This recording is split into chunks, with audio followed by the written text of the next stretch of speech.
What's going on, guys? Welcome back to this week's second exclusive segment from the greatest podcast on surf. I'm Ryan. And I'm Anthony. And we got our weekly best bets episode. What did you say? We were 40 and 26? 42 and 26 on the year. Last week I went 3-0. Ryan went 1-2. Brings us to 4-2 on the week. 42 and 26 on the year since week 2. We don't count week 1 because that was a warm-up week. Even if we did count week 1, we'd still be in the positive. Clearly. My bets were right. Pristine paper cards on Instagram always shows mad love.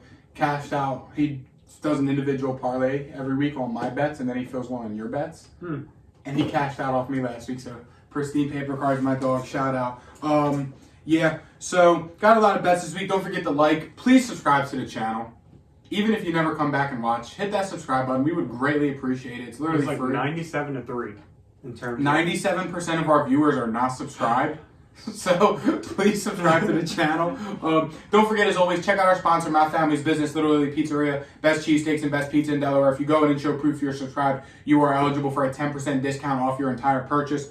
Starting off this week, I'm going with the Cleveland Browns -7 at the Houston Texans. Keep it like this.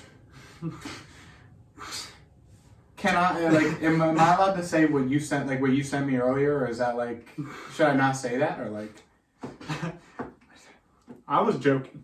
Oh, because I took that to heart when I saw what was happening at the game, and I was like, "Yo, he's due." That was a pure joke. But no, I mean, it's just simple as this. All jokes aside, the Texans are bad. They got blown out. They were down by 30 at the end of the first half against the Dolphins. Rallied a comeback, but you know how that goes. I think that I'm going to try to say this without, sounding like a dick. But, I think that this game goes one or two ways. The Texans have something to prove, and they're going to come out here and shock the world. Or Deshaun Watson is going to come back and, he never left. Or the Browns are just going to ease them into it, and they're going to run the ball a million times with Nick Chubb. And win this game by more than 7 points. Lock it in. Browns -7 is my first bet of the week. I had, 5 or 6 bets. I'm going to go through all of them. I have 3. But I like the Titans. First of all, I like the Titans +5 at Philly. Why? I know Philly is the best team in football so far this season. I understand that wholeheartedly. And I think that, if you say the Eagles are going to win this game, obviously I would not disagree with you. But I personally feel that this could, one, be an upset. And I also feel that 5 points is too much. I think it could be an upset because the Titans are one of the best teams that could stack up against Philly and do exactly what Philly does, potentially better. The Titans have a great run defense, and they're going to force Philly to throw the ball, which we haven't seen this so far this season. They might be able to throw the ball around the yard. I don't think we really know that yet. I feel like we've seen them. I feel like we saw them do it in the loss to Washington because Washington neutralized the run and forced them to throw the ball. Granted, they lost. But No, I see what you're saying now. And I think the Titans are going to be able to do a similar game plan to that, and they're going to force Philly to throw the ball. The Titans, they're going to be able to run the ball. And what is Philly bad against on defense? If they have a bad spot, it is the run. Who is probably the best running back in football? One of the best. It is Derrick Henry. Yeah. So the Titans are a perfect team to match up against the Eagles.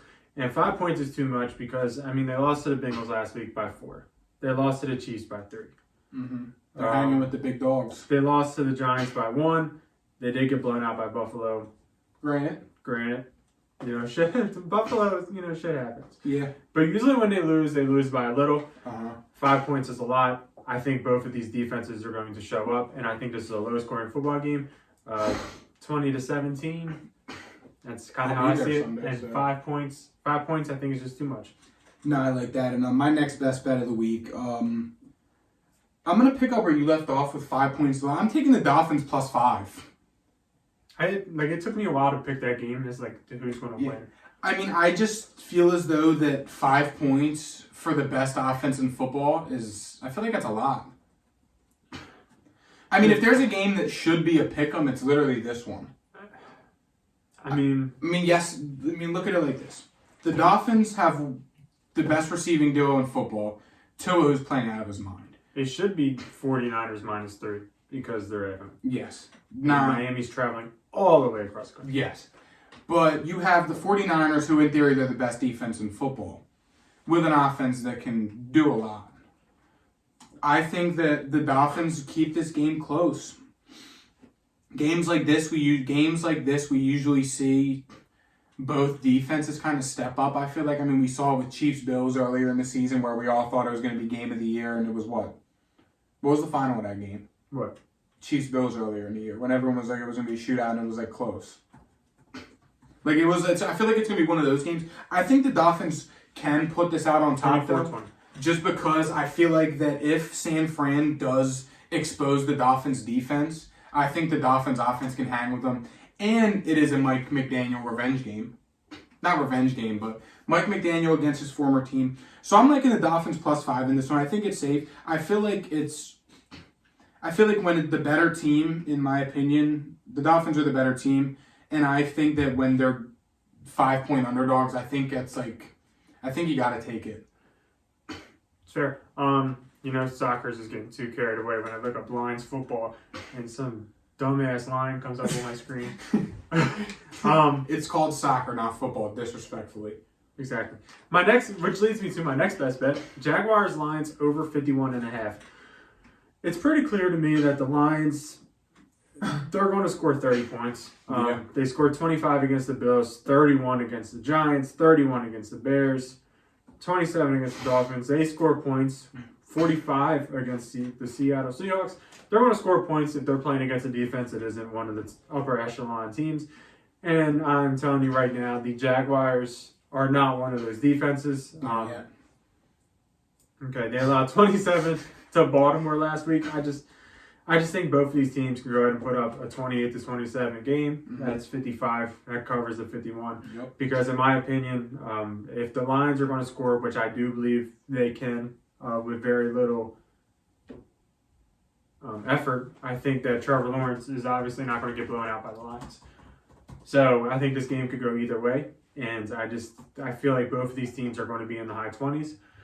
I could definitely be wrong because I have been wrong picking these overs before because it just seems way too obvious. However, I'm going to keep it.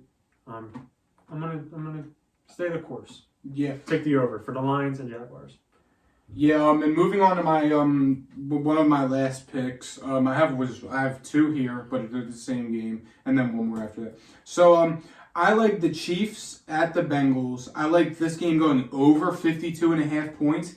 And I also like Jamar Chase anytime touchdown in this one. Oh my God. What?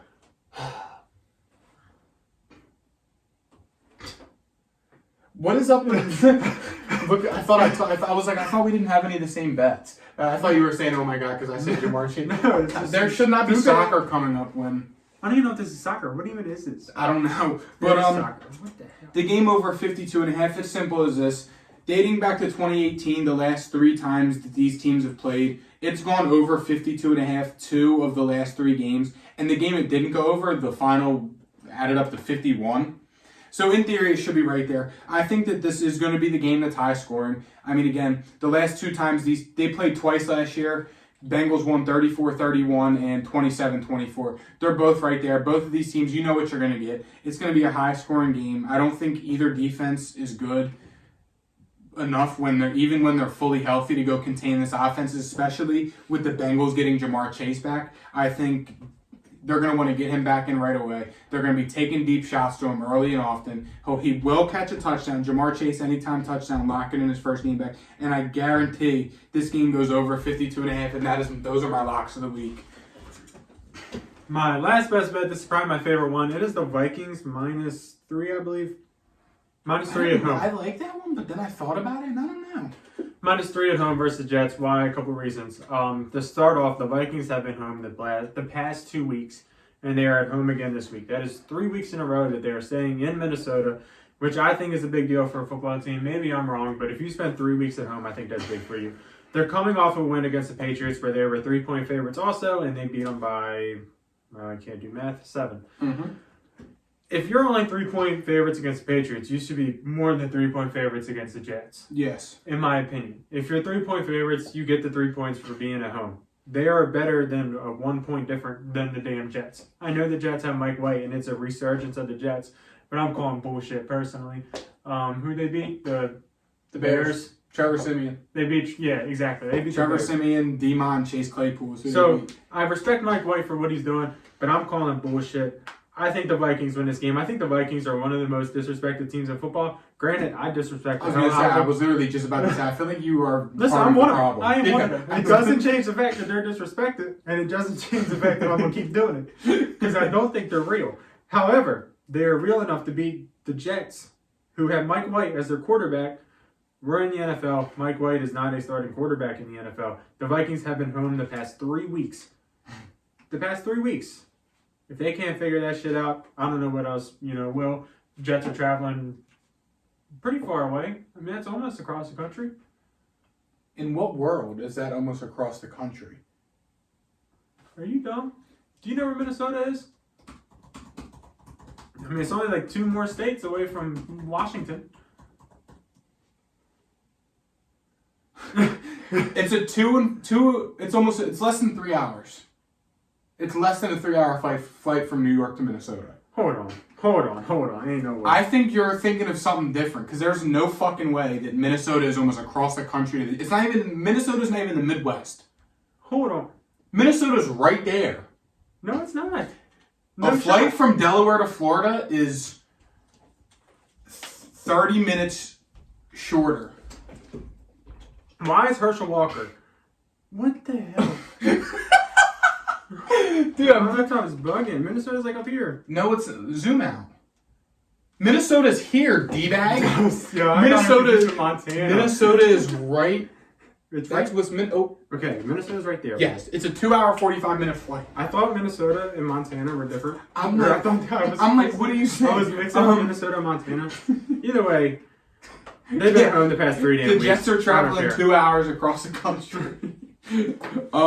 But now to wrap it up, this is a pretty safe bet. Yeah, it is an away game, but I got the Chargers -2 at the Raiders. In the last 4 games, the Chargers are 3-1 against them, and they have covered the 2-point spread. It's simple as that. It's a safer pick, but I like it. I'm taking it this week. Thank you guys for watching. Sorry that Ryan's a dumbass, and we'll see you guys tomorrow with our picks. See you. Peace.